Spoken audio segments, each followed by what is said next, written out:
মোক কিছুমানে কমেণ্টত সুধি থাকে যে আমি গুড়াটো কিহত খুন্দো। মই ভিডিঅ' বনালে গুড়া খুন্দাৰ ভিডিঅ'টো মই দেওঁৱে। আচলতে বাইদেউসকল মই গুড়াটো ঢেঁকীত খুন্দো। আমাৰ একবাৰ বহুত টকাৰ লছ হৈ গ'ল। আচলতে বৰা চাউলৰ গুড়াটো ঢেঁকীত বাহিৰে বেলেগত খুন্দিলে পিঠাটো নুঠে। কিছুমানে হয়তো এতিয়া 1 কেজি বা 1.5 কেজি চাউলৰ পিঠা বনায়, তেওঁলোকে হয়তো মিক্সিত খুন্দি ল'ব পাৰে দিয়কচোন। কিন্তু আমি মিক্সিত গুড়াটো খুন্দি ল'ব নোৱাৰোঁ। একবাৰ কি হ'ল জানে না, আজি 3 বছৰৰ আগৰ ঘটনা দিয়ক। আমি গুজৰাটৰ পৰা এটা গুড়া খুন্দা মেচিন আনিছিলোঁ। আমাক ভিডিঅ' কৰি দেখাইছিলোঁ যি মেচিনটোত গুড়া হয়।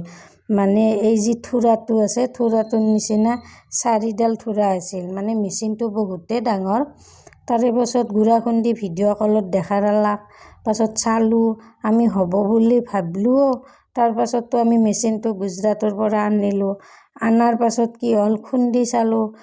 কি হৈ জানেনে, তাতে মেচিনটোত 1 কেজি 2 কেজি চাউল দিব নোৱাৰি। বহুত ডাঙৰ যে, বহুত চাউল দিব লাগে, একেলগে 10 কেজিমান চাউল দিব লাগে।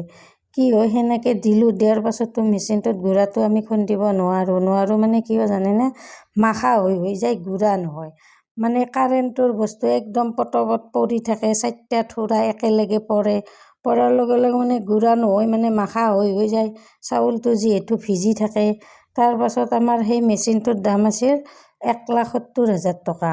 তাৰে পাছত আমি কি কৰোঁ, যোনে আমাক মেচিনটো আনি দিছিল তাক ফোন কৰি ক'লোঁ। তাক ফোন কৰি কোৱাৰ পাছত সি ক'লাক কি, তেতিয়াহ'লে মেচিনটো মই বেলেগত বিক্ৰী কৰি দিম দিয়ক, সেনেকৈ ক'লাক। কোৱাৰ পাছত তাক মেচিনটো দি দিলোঁ। মেচিনটো সি ক'লাক কি বিক্ৰী কৰি পইচাটো দিম বুলি। তাৰে পাছত সি আমাক এখন ব্লেংক চেক দি গৈছে। কিন্তু আজি 2 বছৰ হৈ গ'ল চেকখন দিবাৰ। না পইচা পাইছোঁ না কি পাইছোঁ। ইমান কষ্টৰ টকা 1,70,000 টকা আমাৰ এনাই গ'ল জানে না। সেই তেতিয়াৰ পৰা কাণত ধৰিছোঁ বোলো আৰু বৰা চাউলৰ গুড়া খুন্দা মেচিন জীৱনত নিকিনো। ঢেঁকীত বাহিৰে ক'তোৱে বৰা চাউলৰ গুড়া খুন্দবা নোৱাৰি। পাৰি দিয়কচোন মিক্সিত অলপ চলপ। কিন্তু আমিতো আৰু 1 কেজি 2 কেজি চাউলৰ পিঠা নবনাওঁ দিয়কচোন। আমিতো বিহুৰ টাইমত 75 কেজিলৈকে চাউলৰ পিঠা বনাম।